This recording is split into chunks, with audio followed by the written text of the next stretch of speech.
Top 10 tips for meaningful parenting. Tip number 10, intentionally set the atmosphere of the home.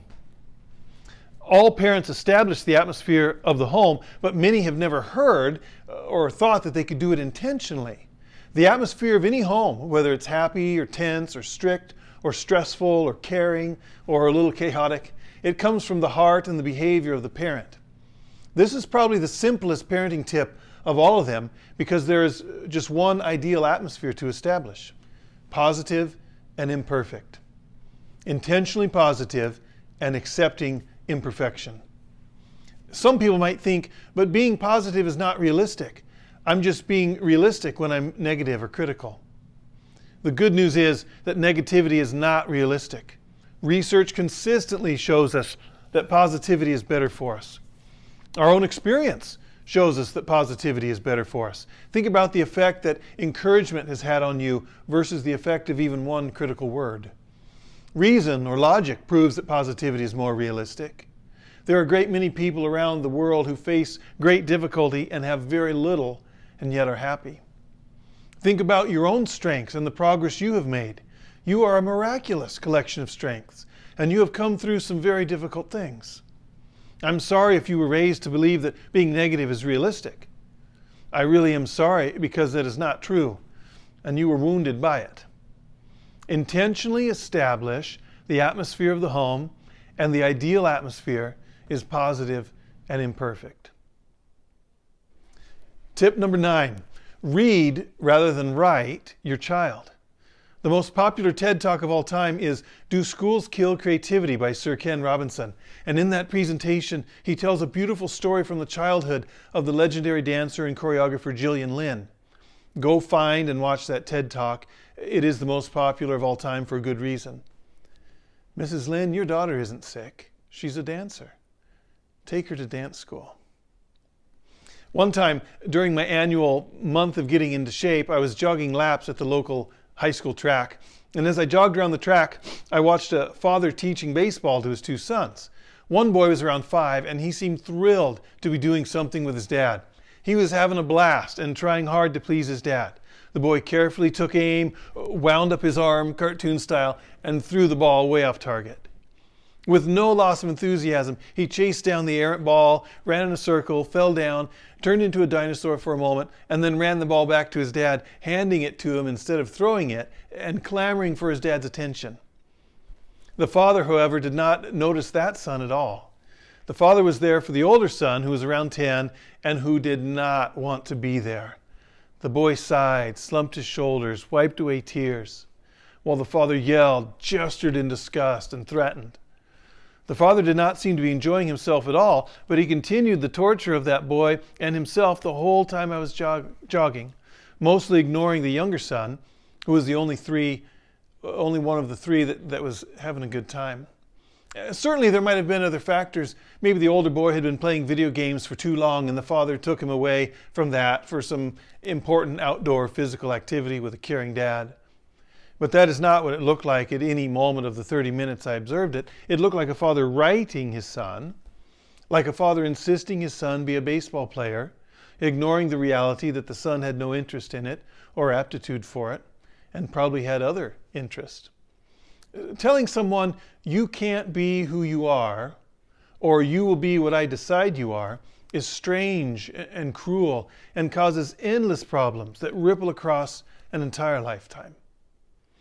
However, and this is so exciting I can hardly stand it, telling someone, go, be yourself, be generous with your unique creativity, that liberates everyone involved and creates ripples that redeem humanity. What are each of your children interested in? What activities do they get lost in? What brings them joy? Can you read your children and empower them? Number 8, listen to your kids. One of my favorite quotes is, being listened to is so close to being loved that most people cannot tell the difference. Try this. When your child comes to talk to you, stop what you're doing, turn your torso toward them, look them in the face, and listen to them until they are done, and then keep listening. Some people might think, well, that will make my child believe they can interrupt me at any time, or it will make them needy for attention. But actually, it is unmet needs that cause problem behaviors. Unmet needs cause problem behaviors. Meeting your child's need and your own needs keeps problem behaviors from happening.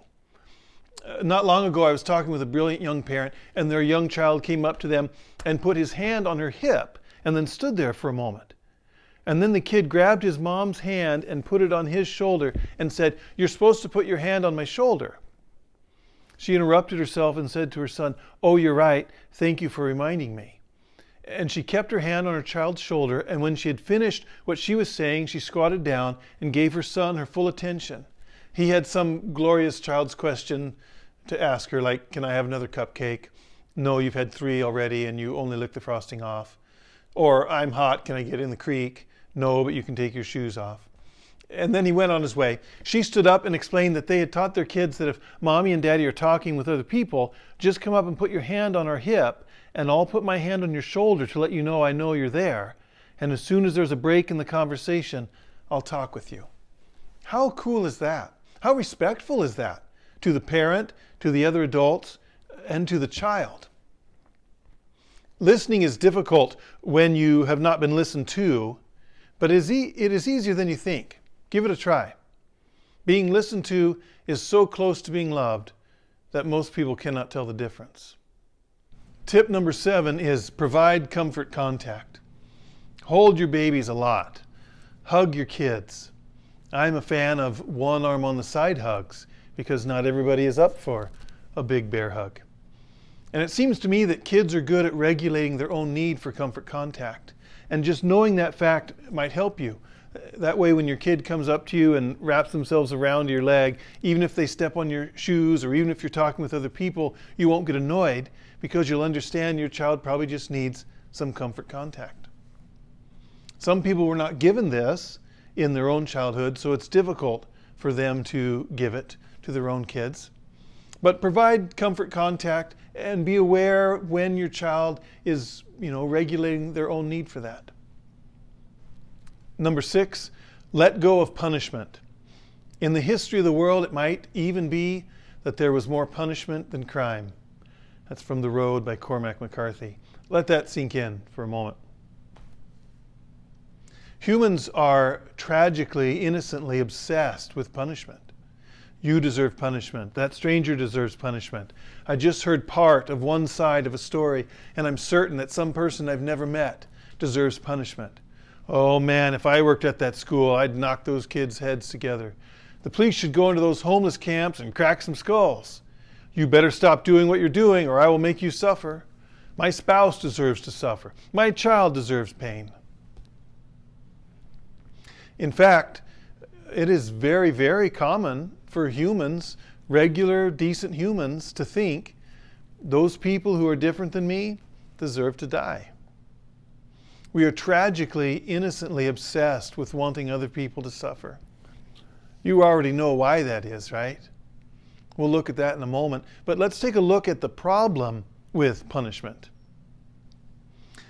The first problem with punishment is that it breaks relationship or connection. The single greatest need any human has, by far, is connection. Intentionally hurting someone does not build connection. Expressing anger in a loud, emotional, or violent way damages connection. Shaming a person, especially in front of others, damages relationship between you and that person and between that person and themselves. Connection is the single most important need that a person has. The second big problem with punishment is it doesn't change behavior. It is impossible to punish someone into excellence. It is impossible to punish someone into wholeness. Punishment is very ineffective at changing behavior. Violence or the threat of violence might frighten someone into stopping a behavior, but punishment does not produce lasting, meaningful change. It does not because it cannot. Instruction produces lasting, meaningful change. Safe connection produces lasting, meaningful change. If punishment caused positive change, then prisoners would experience the most meaningful growth of all of us. And the crueler the prison, the better growth it would cause. But of course, that has never been true for any prison. If punishment affected positive change, then beaten children would consistently be the most whole among us. Another way to understand this is to recognize that children need punishment as much as you do. It would not be helpful or acceptable if your supervisor at work screamed at you or hit you. It is less helpful or acceptable to scream at or hit a child. Punishment cannot change behavior in a being capable of reason. Training and instruction change behavior. As you might have guessed, the next parenting tip is about training. The third problem with punishment is that we almost always punish people for their pain. The child who acts out at school is not doing so because their home life is just too darn safe. The homeless drug addict is not living that way because they just feel so darn content inside.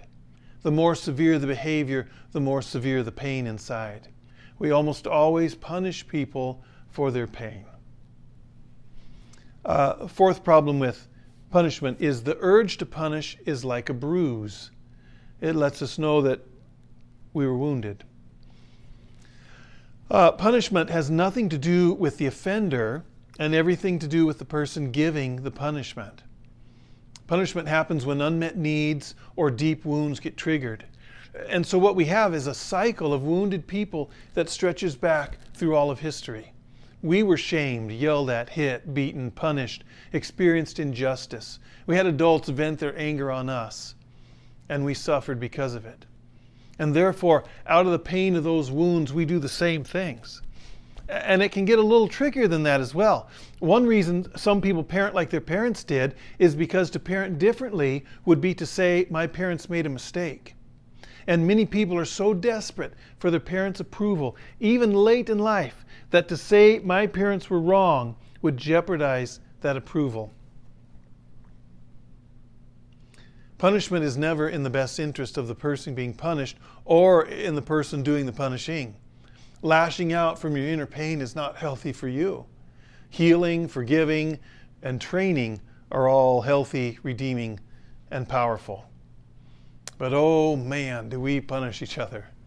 Yelling, silent treatment, disgusted looks, hitting, anger, lectures, etc. And we punish ourselves. We remember past mistakes. We replay past mistakes. A great many of us struggle with feeling unworthy, and we aren't even aware of it. Liberate yourself from the prison of punishment. Tip number 5, and this is really part 2 of the previous parenting tip. View yourself as a joyful teacher. And if the word joyful doesn't fit your vibe, you can view yourself as a positive teacher or an encouraging teacher or a wise, calm teacher, whatever fits you. The most important job of a parent is to provide healthy connection. And the second most important job is to be a joyful or positive teacher. A parent teaches their child to talk, walk, feed themselves, tie a shoelace, throw a ball, bake cookies, make a bed, wash a car, sew, cook. Even when a parent is not intending to teach or aware that they're teaching their child, right? A parent teaches how to listen, manage money, handle disagreements, apologize, deal with emotions, be independent, care for others, and on and on and on. Viewing yourself as a joyful teacher acknowledges how huge a part of parenting that teaching is. And viewing yourself that way sets you up to be a brilliant parent, because you know that when there are mistakes, surprises, questions, accidents, that your response will be to teach or instruct. Saying to yourself, as a parent, I am a positive teacher, is almost magical. Instead of an instant, thoughtless impulse to judge or scold or blow up, we instinctively look for opportunities to instruct. And this could be the biggest benefit, viewing ourselves as a teacher makes us aware of what we model to our kids. We become aware of the negative things that we model that we can stop. Oh, I complain a lot about my job or my health or other people. Or, oh, I get angry pretty quickly. But more importantly, we become aware of our strengths. Oh, I'm pretty good at listening. I'm pretty good at finding solutions to problems. Man, I'm compassionate and courageous. That's an amazing combination. So let's say this together. As a parent, I am a joyful teacher, positive teacher, whatever you want to stick in there. Fourth tip, avoid being judgmental. What being judgmental is expressing disapproval. And what it looks like is sighing, rolling your eyes, screwing up your face, making disgusted looks, throwing your arms up like you can't believe someone would do something differently than the way you would do it, walking away, silent treatment, yelling, lecturing, insulting, being condescending, mocking, assigning a negative nickname to a child, questioning too often or too quickly in response to what someone says, nitpicking, you're going out in that, come here and let me fix your collar, things like that. Being judgmental is also shooting down ideas, not celebrating victories, pointing out what went wrong or what could go wrong. What being judgmental does is it has the same effect as telling your child, you are not good enough. So if you do one or more of the things in the list above, a couple times a day, by the time your child is 18 years old, you would have told your child, you are not good enough around 20,000 times. And humans can internalize a message after hearing it once. So hearing a message 20,000 times will put it on automatic repeat and make it essentially impossible to overcome. Indeed, you and I know people in their 70s, 80s, and 90s who are still trying to prove their worth and are defensive and have trouble admitting mistakes. Regular judgment or disapproval has the same psychological effect as physical abuse. Here are some of the effects that being judgmental has on the recipient. Self-doubt, insecurity, self-sabotage, a sense of worthlessness, a sense of being unloved or even unlovable, defensiveness, being thin-skinned, have a tremendous fear of being wrong, an inability to admit mistakes or admit being wrong, and interpreting things as critical and then lashing out when a person interprets something as critical. It is very difficult to be in a relationship with someone who is really defensive. They have an inability to open up, inability to be vulnerable or receive input, an inability to create safety for others, for partners or children, an inability to forgive. Life can be doomed to become an endless cycle of hurt and retaliation. Being judgmental can create a fixed mindset where they get paralyzed by perfectionism. It can make a person resistant to growth, which is death to relationships. And it can keep a person from trying, from pursuing a dream, from taking risks, from tackling obstacles. And it continues the cycle. It guarantees that our child will be judgmental towards their children, and on and on. Where does this habit of being judgmental come from? We all know where it comes from. We don't even have to explain this. But here's how to break the habit. The longer I live and the more I understand, the more it seems to me that being judgmental is the root of a lot of human problems. Personal, inner problems, and global atrocities. We absolutely must stop being judgmental for ourselves, for our children, and for the world. And here are 3 ways to break the habit of being judgmental. There's the easy way, the fairly easy way, and the difficult way. The easy way is to understand that not everything is for me. To literally think or say, this is not for me, when you encounter something that you feel judgment towards. That simple understanding is tremendously liberating. Not everything is for me. For example, some people feel that punk rock music has saved their life, but some people can't stand punk rock. It does not mean that punk is bad or wrong or that no one should like it. It just means it's not for you. Other music is. The fairly easy way to break the habit of being judgmental is to understand that your impact matters more than your intent. And you might think, I'm only looking out for you, or even say it, or I just want you to be careful. But if the impact is negative, your intent doesn't matter. Be aware of the impact of what you say and do, and check your heart. Am I feeling compassion for this other person, or do I just want my needs to get met? What am I feeling inside that I'm about to dump on my child or this other person. The difficult and real way is to understand that we stop being judgmental of others when we stop being judgmental of ourselves. A critical person believes that they themselves are not good enough, and that belief is the root of their criticalness. It is not a matter of ego or self-esteem. We're not trying to convince ourselves that we're perfect. We simply accept that we are imperfect.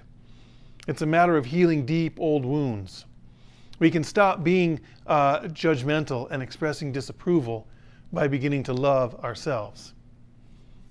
You might need to have an imagined conversation with your parent where you ask them why they were critical of you and try to understand their woundedness and tell them that you no longer believe or receive the message, "You're wrong again, you are not good enough." That message was never true. We will have to practice accepting ourselves and loving ourselves over and over and over. Once we stop listening to the old, painful, untrue message, "You are not enough," once you stop judging yourself, you'll stop judging others. Parenting tip number 3. Simply know that the greatest human need is connection. That's it. Now you know it. We're done with the third most important thing a parent or any person can do. Your greatest need is connection. Your child's greatest need is connection. The more we are intentional about creating and strengthening healthy connection, the healthier, happier, more peaceful, more capable, more free, more accepted we and our children will be. Some of us believe we need to pretend that we don't need other people, and that is due to how we were raised. And I'm truly sorry that you were told that or that your experience caused you to believe that. I really am sorry that you did not get as much connection as you needed when you were a child. You are certainly not alone in that. But our greatest need is connection. That means acceptance instead of criticism. It means safety instead of judgment.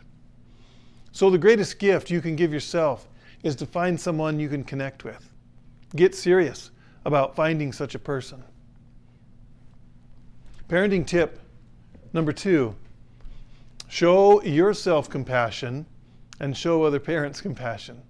Feel compassion for yourself. Practice showing yourself compassion. Be kind to yourself. Forgive yourself. Notice I didn't say ignore your mistakes or refuse to apologize or frantically cast blame when a mistake is pointed out. But can you look your mistakes square in the face for a long minute and forgive yourself? Can you be patient with yourself? Can you treat yourself with tenderness? Can you love yourself like your life depends on it? That's a great book, by the way. But for the parent, there's even more at stake. Parents need to be especially compassionate, forgiving, and tender with themselves. Do you see where this is going? This is kind of difficult to say or hear, but the reason that it is especially important for parents to be kind to themselves is the parent is probably inadvertently, innocently, the cause of the child's struggles. Not society, not video games, not pop music, not friends. The parent. Not because the parent is a villain, quite the opposite. I have never met a parent who wasn't doing the best with the knowledge that they had. Most likely the parent is truly not aware that they have inadvertently caused their child to suffer. It might help to know the 2 most common ways that parents inadvertently, innocently cause struggles for their child, so that we can, be on the lookout for these things and avoid them. But the first one is being judgmental. And you know what this is. You might be sensitive to this as an adult because you experienced it as a child. It is expressing disapproval of another person or their ideas, preferences, physical traits, personality traits. For example, if your child spills some food, there are many ways you can respond. But many humans were raised with judgment. Again, not because our parents were villains, simply because that was the only thing modeled for them. So when food is spilled, we give a deep sigh, like the spilled food is physically painful, or we roll our eyes, or we give the silent treatment, or we walk away. Love withdrawal is the fancy term for that. Or we lecture, scold, blow up, insult, tease. Most people who do this are truly innocently not aware that they're doing it. But we don't have to do any of those things. We can just as easily respond to spilled food with, "Do you need a hand with that, or can you clean it yourself?" The second most common way we inadvertently burden our children is by ignoring our own struggles. You and I are flawed humans. We are perfectly imperfect.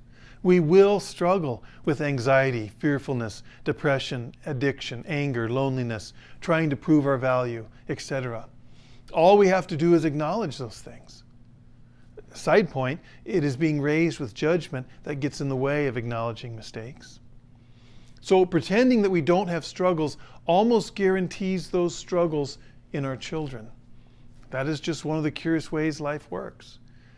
But being honest about our struggles, apologizing when we make mistakes, seeking help, can keep those burdens off of our children's backs. You can see why it is so important to show compassion to parents, and for parents to show compassion to themselves. Perfection is not the goal.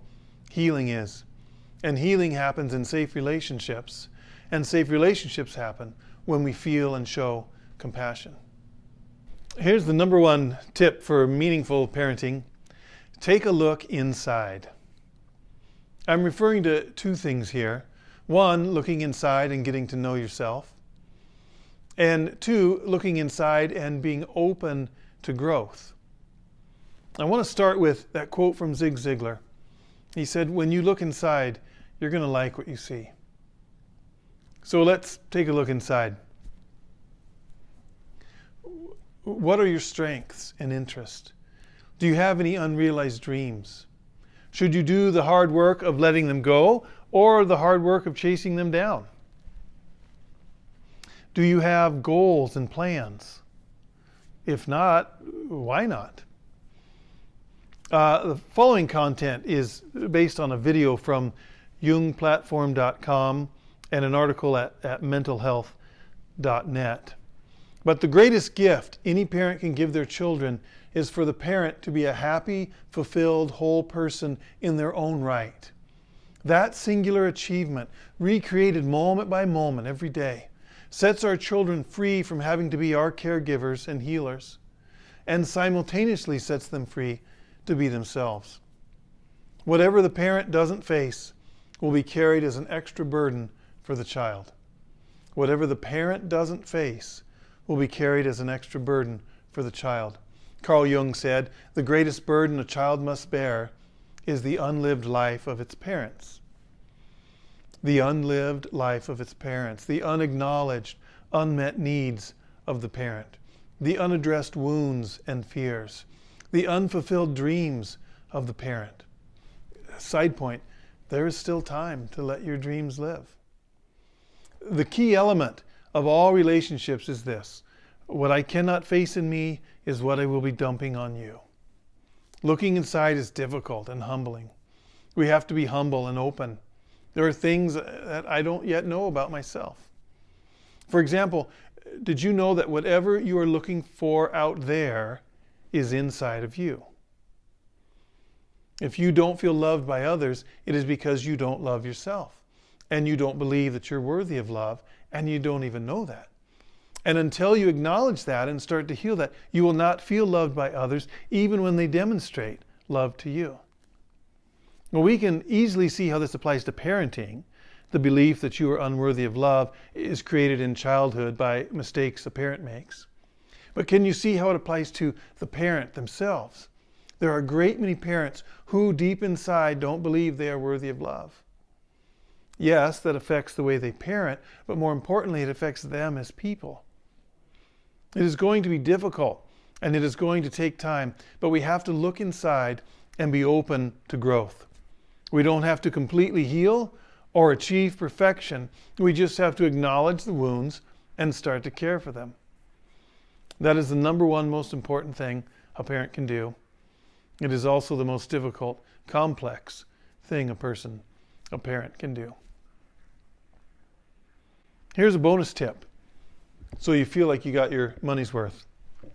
Here are 7 things to regularly say to a child or ask a child. First one is, thank you for, and then mention something they did for themselves or for someone else, but not something they did for you. Thank them for something they did for themselves or someone else. Second one is point out a strength that they have, an actual strength that you've observed. Third one, praise hard work. So avoid saying things like, you're so smart, you're so talented, and instead say, you work so hard on that. You are a hard worker. You earned that. You should be proud of yourself. Fourth thing to say, what are some ideas you've had lately? And they might say, what do you mean?